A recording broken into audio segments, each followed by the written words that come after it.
Let's go, bro! Merry Christmas. নমস্কার বন্ধুরা, চলে আসলাম এক্সকারশনের পরের পার্টে।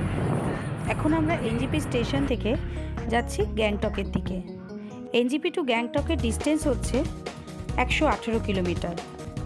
অ্যাপ্রক্স 4 ঘন্টা লাগে যদি টানা গাড়ি যায়, কিন্তু টানা গাড়ি কি আর যেতে পারে? মাঝখানে অনেকবারই আমরা দাঁড়িয়েছিলাম। প্রাকৃতিক সৌন্দর্য অনুভব করতে করতে চলে গেলাম গ্যাংটকের উদ্দেশ্যে। পাহাড় আমাকে বরাবরই টানে। কেউ যদি বলে পাহাড় না সমুদ্র, আমি বলবো পাহাড়। পাহাড়ের সৌন্দর্যের কাছে সত্যি কিছু যায় আসে না। মোশন সিকনেস আমার আছে, সঙ্গে কিছু কিছু মেয়েদেরও। তাই গাড়িতে ওঠার আগেই মেয়েদের ওষুধ খাইয়ে দিয়েছিলাম, কিন্তু তারপরেও কয়েকটা মেয়ে বমি করেছিল, যদিও কারো সেরকম বাড়াবাড়ি হয়নি।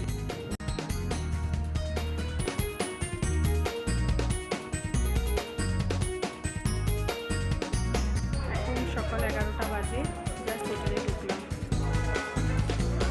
এবার চেক ইন করবো। ড্রাইভাররা ছেড়ে চলে গেল।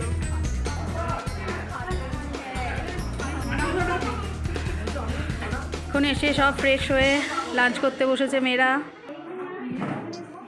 সেই সকালে আমরা ব্রেকফাস্ট করে বেরিয়েছিলাম গ্যাংটকের উদ্দেশ্যে। তাই এসে সবারই প্রচণ্ড খিদে পেয়ে গেল। তাই গরম গরম ভাত, ডাল, তরকারি ইত্যাদি খেলাম। আমাদের হোটেলের নাম ছিল হাইল্যান্ড। বেরিয়ে গেছি সব মেয়েরা, পুরো গ্রুপ আমাদের। সাইট সিন বলবো না, আজকে যাচ্ছি এমজি মার্গ। কিছু টুকটাক কেনাকাটি তো চলেই। ইয়েস।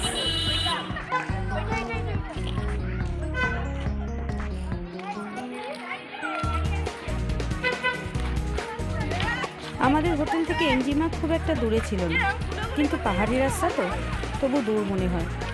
যাই হোক, সেই রাস্তার সাইড ধরেই আমরা সবাই চললাম এমজি মার্গের দিকে।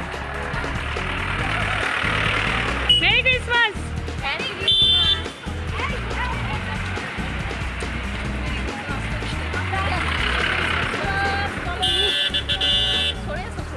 হাঁটতে হাঁটতে হাঁপিয়ে গেছি। এমজি মার্গের ট্যাক্সি স্ট্যান্ডে এখন আমরা যাচ্ছি। এখন ঘড়িতে 4টে বাজে। এমজি মার্গের গেট, এমজি মার্গে ঢুকে গেছি। ক্রিসমাসের আলোতে ঝলমল করছে চারিদিক।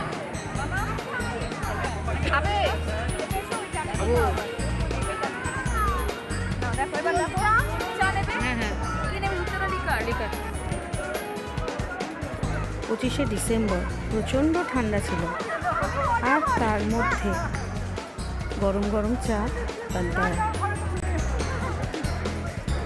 এই নিয়ে আমার গ্যাংটক 3rd টাইমস।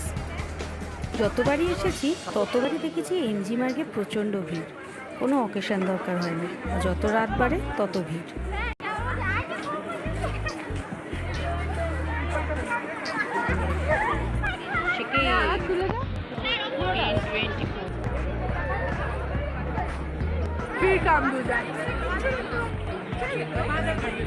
এই তো স্টক ক্লিয়ারেন্স সেল।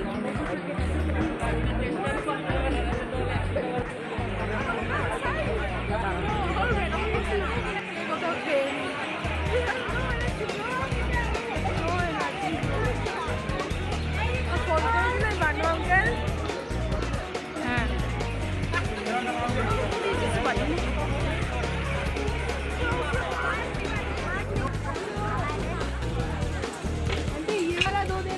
মেয়েরা টুকটাক চারিদিকে ছড়িয়ে গিয়ে কেনাকাটা করতে লাগলো তাদের বাড়ির প্রিয় মানুষদের জন্য।